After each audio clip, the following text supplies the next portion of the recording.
Mga katrops, welcome back ulit kayo sa aking channel Sports React PH at ngayon nga ay pag-uusapan natin ang naibalitang bagong head coach ng Gilas Pilipinas.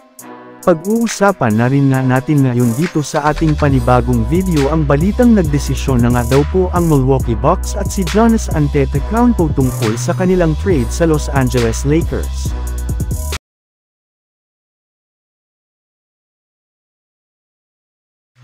Dahil nga mga katrops, sa nangyayari ngayon sa ating Gilas Pilipinas ay nagsimula na rin naman nga ang mga Pinoy fans na magdebate kung sino nga ba ang best head coach na posibleng pumalit kay Coach Chot Reyes kung sakasakali mang tanggalin na siya ng SBP bilang head coach ng ating national team.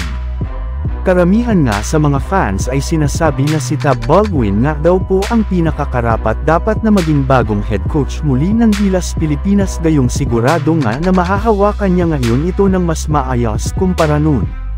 Maliban rin naman nga kay Tab Baldwin, pinagpipilian rin naman nga ng mga fans ngayon bilang bagong head coach ng Gilas ay sina Tim Cone at maging ang ating kababayan na si Erik Spoelstra, ngunit ang problema lamang nga po kay Coach Erik Spoelstra, since nakabase nga ito sa United States sa kanyang kupunan na Miami Heat ay hindi nga niya matututukan ng Gilas Pilipinas.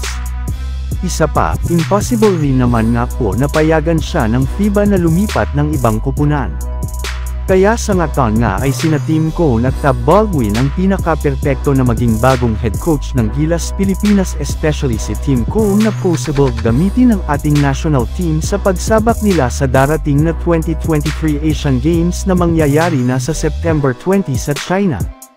Samantala pumunta naman tayo sa ating sunod na pag-uusapan ngayon sa balitang nagdesisyon na nga daw po ang Milwaukee Bucks at si Giannis Antetokounmpo tungkol sa kanilang trade sa Los Angeles Lakers. Naibalita ko na nga sa inyo mga katrops, na inamin na nga ni Giannis na gusto niya nang lumipat sa ibang kupunan na merong malaking market katulad ng Los Angeles Lakers kung sakasakali mang mabigo ang Milwaukee Bucks na makakuha pa ng championship sa mga susunod na taon sa NBA. Ayun pa nga dito, ayaw rin naman nga niyang manatili sa isang team na wala rin naman ng tsansa na makasungkit titulo sa lalong madaling panahon. Kaya dahil nga dyan ay lumakas na nga talaga ang pag-asa ng Los Angeles Lakers na makuha si Giannis sa pamamagitan ng isang trade sa mga susunod na taon. Ang kaso lang mga katrops, mukhang ayaw rin naman nga ng Milwaukee Bucks na paalisan ang kanilang superstar. Sa katunayan, gumawa na nga ito ngayon ng paraan upang mapanatili ito sa kanilang lineup ng mas matagal gamit ang pagkuha at pagpapapirma nila ng kontrata sa kapatid ni Giannis na si Alex Antetokounmpo. Kaya dahil nga dyan ay tatlong Antetokounmpo na nga ang parte ng Milwaukee Bucks na siyang magiging sapat na nga para hindi umalis si Giannis sa kanilang kupunan at hindi na lumipat pa sa ibang kupunan katulad ng Los Angeles Lakers.